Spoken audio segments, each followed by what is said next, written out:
Hi all, welcome to another story by Ravindranath Tagore, The Cabuliwallah. My 5 years old daughter, Minnie, cannot live without chattering. I really believe that in all her life she has not wasted a minute in silence. Her mother is often vexed at this and would stop her prattle, but I would not. To see Minnie quiet is unnatural, and I cannot bear it long. And so my own talk with her is always lively. One morning, for instance, when I was in the midst of the 17th chapter of my new novel, my little Minnie stole into the room and, putting her hand into mine, said, Father, Ramdayal, the doorkeeper calls a crow a crew. He doesn't know anything, does he? Before I could explain to her the differences of language in this world, she was embarked on the full tide of another subject. What do you think, father? Bola says there is an elephant in the clouds blowing water out of his trunk, and that is why it rains. And then, darting off anew, while I sat still making ready some reply to this last saying, Father, what relation is mother to you? With a grave face, I contrived to say, Go and play with Bola Mini, I am busy. The window of my room overlooks the road. The child had seated herself at the feet near my table and was playing softly, drumming on her knees. I was hard at work on the 17th chapter, where Pratap Singh, the hero, had just caught Kanchanlata, the heroine, in his arms and was about to escape with her by the third story window of the castle. When all of a sudden Minnie left her play and ran into the window crying, Oh Kabuliwala, oh Kabuliwala. Sure enough, in the street below was a Cabuliwallah passing slowly along. He wore a loose, soiled clothing of his people, with a tall turban. There was a bag on his back, and he carried boxes of grapes in his hand. I cannot tell what were in my daughter's feelings at the sight of this man, but she began to call him loudly. Ha! I thought he will come in, and my 17th chapter will never be finished. At which the exact moment the Kabuliwala turned and looked up at the child. When she saw this, overcome by the terror, she fled to her mother's protection and disappeared. She had a blind belief that inside the bag, which the big man carried, there were perhaps 2 to 3 children like herself. The peddler meanwhile entered my doorway and greeted me with a smiling face. So precarious was the position of my hero and my heroine that my first impulse was to stop and buy something, since the man had been called. I made some small purchases and a conversation began between Abdurrahman the Russians, the English, and the frontier policy. As he was able to leave, he asked, And where is the little girl, sir? And I, thinking that Minnie must get rid of her false fear, had her brought out. She stood by my chair and looked at the Kabuliwala and his bag. He offered her nuts and raisins, but she would not be tempted and only clung closer to me, with all her doubts increased. This was their first meeting.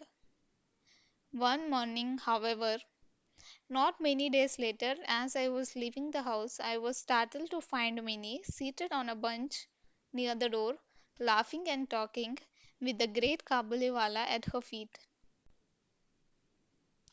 In all her life, it appeared, my small daughter had never found a patient listener, save her father. And already the corner of her little sari was stuffed with almonds and raisins, the gift of her visitor. Why did you give her those? I said. And taking out an 8 anna bit, I handed it to him. Alas, on my return an hour later, I found the unfortunate coin had made twice its own worth of trouble, for the Kabuliwala had given it to Minnie, and her mother, catching sight of the bright round object, had pounced on the child with, "Where did you get that eaten bit?" "The Kabuliwala gave it to me," said Minnie cheerfully. "The Kabuliwala gave it to you?"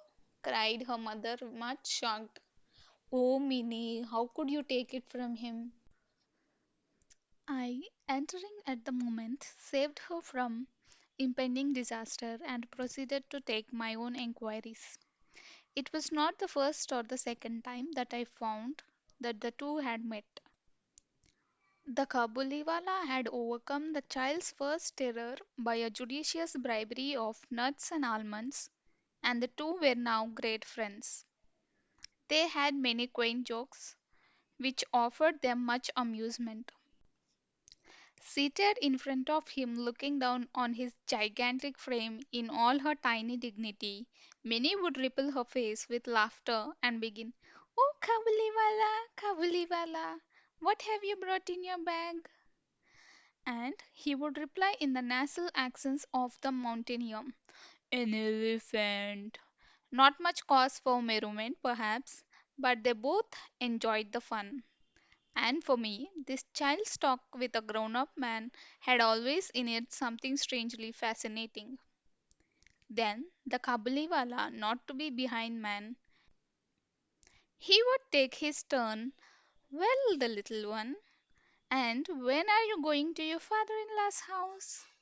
Now, most small Bengali maidens have heard long ago about the father in law's house. But we, being a little newfangled, had kept these things from our child, and Minnie at this question must have been a trifle bewildered. But she would not show it, and with ready tact replied, "Are you going there?" Amongst the men of Kabuliwala's class, however, it is well known that the words father in law's house have a double meaning. It is a euphemism for jail, the place where we all were well cared for, at no expense to ourselves. In this sense, would the sturdy peddler take my daughter's question?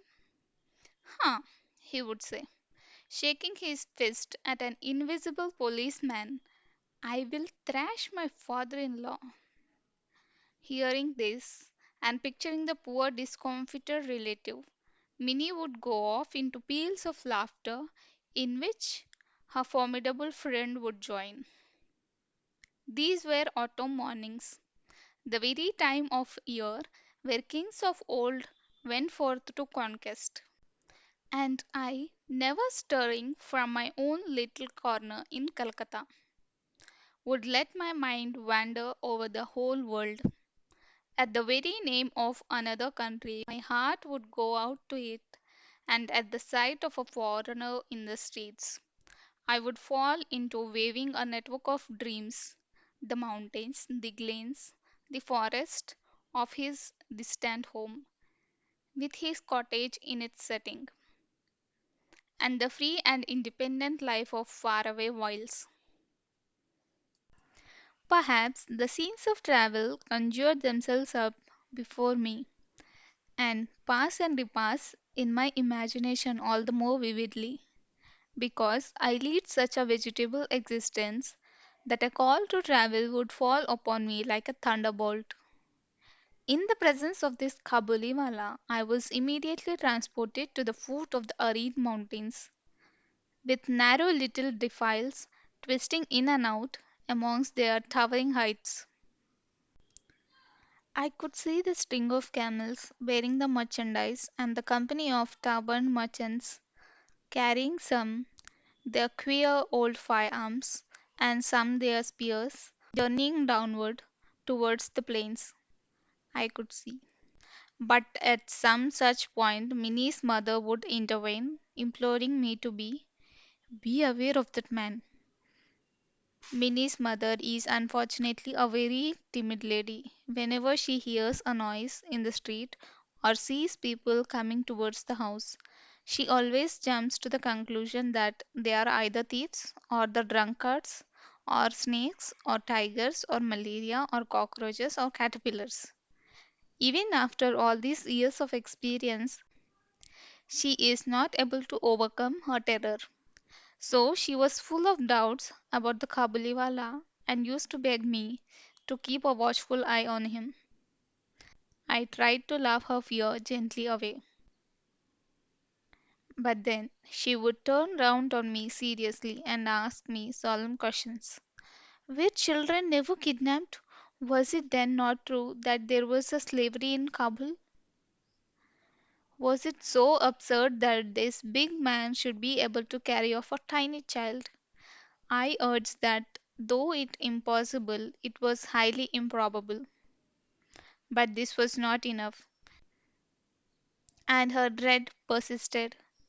As it was indefinite, however, it did not seem right to forbid the man. Once a year, in the middle of January, Rahman, the Kabuliwala, was in the habit of returning to his country, and as the time approached, he would be very busy, going from house to house collecting his debts. This year, however, he could always find time to come and see Minnie. It would have seemed to an outsider that there was some conspiracy between the two. For when he could not come out in the morning, he would appear in the evening. Even to me, it was a little startling now and then.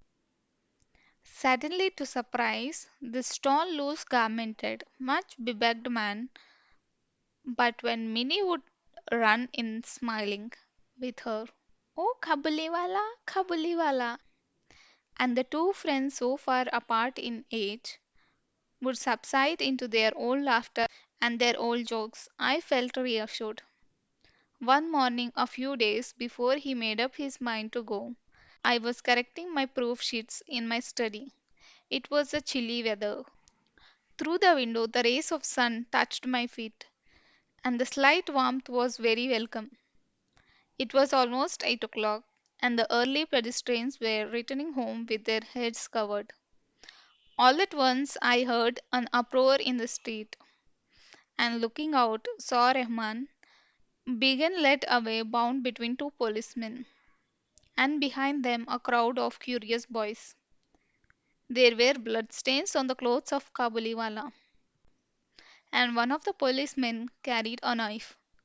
Hurrying out, I stopped them and inquired what it all meant. Partly from one, partly from another, I gathered that a certain neighbor had owed the peddler something for a Rampuri shawl, but had falsely denied having bought it, and that in the course of the quarrel Raman had struck him. Now, in the heat of his excitement, the prisoner began calling his enemy all sorts of names. When suddenly in a veranda of my house appeared my little Minnie with her usual exclamation, "Oh, Kabuliwala, Kabuliwala!" Rahman's face lightened up as he turned to her. He had no bag under his arm today, so she could not discuss the elephant with him. She at once, therefore, proceeded to the next question. "Are you going to the father-in-law's house?" Rahman laughed and said, "Just where I am going, little one." Then, seeing that the reply did not amuse the child, he held up his fettered hands. "Huh," he said, "I would have thrashed that old father-in-law, but my hands are bound." On a charge of murderous assault, Rahman was sentenced to some years' imprisonment. Time passed away and he was not remembered. Even my light hearted Minnie, I am ashamed to say, forgot her old friend. New companions filled her life. As she grew older, she spent more of her time with girls. So much time indeed she spent with them that she became no more as she used to do to her father's room. I was scarcely on speaking terms with her. Years had passed away. It was one more autumn, and we had made arrangements for our Minnie's marriage. It was to take place during the Puja holidays, with Durga returning to Kailas, the light of her home, also was to depart to her husband's house and leave her father's in the shadow. The morning was bright. After the rains, there was a sense of ablution in the air, and the sun rays looked like pure gold. So bright were they that they gave a beautiful radiance even to the sordid brick walls of a Calcutta lanes. Since the early dawn that day, the wedding pipes had been sounding, and at the each beat my own heart throbbed. The wail of the tune by Ravi seemed to intensify my pain at the approaching separation. My Minnie was to be married that night. In the courtyard, the canopy had to be slung on its bamboo poles. The chandeliers with their tingling sound must be hung in each room and veranda. I was sitting in my study looking through the accounts when someone entered, saluting respectfully, and stood before me. It was Rahman, the Cabuliwallah. At first, I didn't recognize him. He had no bag, nor the long hair, nor the same vigor that he used to have. But he smiled, and I knew him again. When did you come, Rahman? I asked. Last evening I was released from jail, he said. The words stuck harsh upon my ears. I had never before talked with one who had wounded his fellow, and my heart shrank within itself when I realized this. For I felt that the day would have been better omened had he not turned up. There are ceremonies going on, I said, and I am busy. Could you perhaps come another day? At once he turned to go, but as he reached the door, he hesitated and said, May I not see the little one, sir, for a moment? It was his belief that Minnie was still the same. He had pictured her running to him as she used, calling her, Oh Kabuliwala, oh Kabuliwala. He had imagined too that they would laugh and talk together, just as of old. In fact, in memory of former days, he had brought, carefully wrapped up in a paper, a few almonds and raisins and grapes, obtained somehow from the countrymen, for his own little fund was dispersed. I said again, There is a ceremony in the house, and you will not be able to see anyone today. The man's face fell. He looked wishfully at me for a moment and then said, Good morning, and went out. I felt a little sorry and would have called him back, but I found he was returning of his own accord.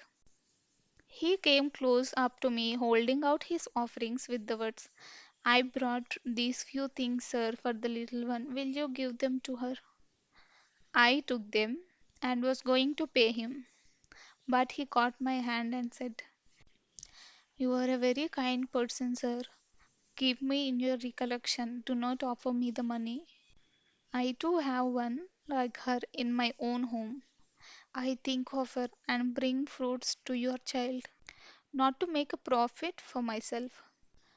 Saying this, he put his hand inside his big loose robe and brought out a small and dirty piece of paper. With great care, he unfolded this and smoothed out with both hands on my table. It bore the impression of a little hand, not a photograph, not a drawing. The impression of an ink smeared hand laid flat on the paper. This touch of his own little daughter had always been on his art. Tears came to my eyes. I forgot that he was a poor Kabuli fruit seller, while I was. But no, what was I more than he? He was also a father. That impression of the hand of his little Parbati in her distant mountain home reminded me of my little Minnie. I sent Minnie immediately from the inner apartment. Many difficulties were raised, but I would not listen. Clad in the red sari of her wedding day with the sandal paste on her forehead and adorned as a young bride, Minnie came and stood bashfully before me. The Kabuliwala looked a little staggered at the apparition. He could not revive their old friendship. At last he smiled and said, "Little one, are you going to your father in law's house?" But Minnie now understood the meaning of the word father in law, and she could not reply to him as of old. She flushed up at the question and stood before him with her bright look face turned down. I remembered the day when Kabuliwala and my Minnie had first met, and I felt sad. When she had gone, the idea had suddenly came to him that his daughter too must have grown in this long time, that he would have to make friends with her anew. Assuredly, he would not find her as he used to know her. And besides, what might not have happened to her in these 8 years? The marriage pipes sounded, and the mild autumn sun streamed around us. But Rahman sat in the little Calcutta lane and saw before him the barren mountains of Afghanistan. I took out a banknote and gave it to him, saying, "Go back to your own daughter Rahman in your own country, and may the happiness of your meeting bring the good fortune to my child." Having made this present, I had to curtail some of the festivities. I could not have the electric lights I had intended, nor the military band, and the ladies of the house were despondent on it.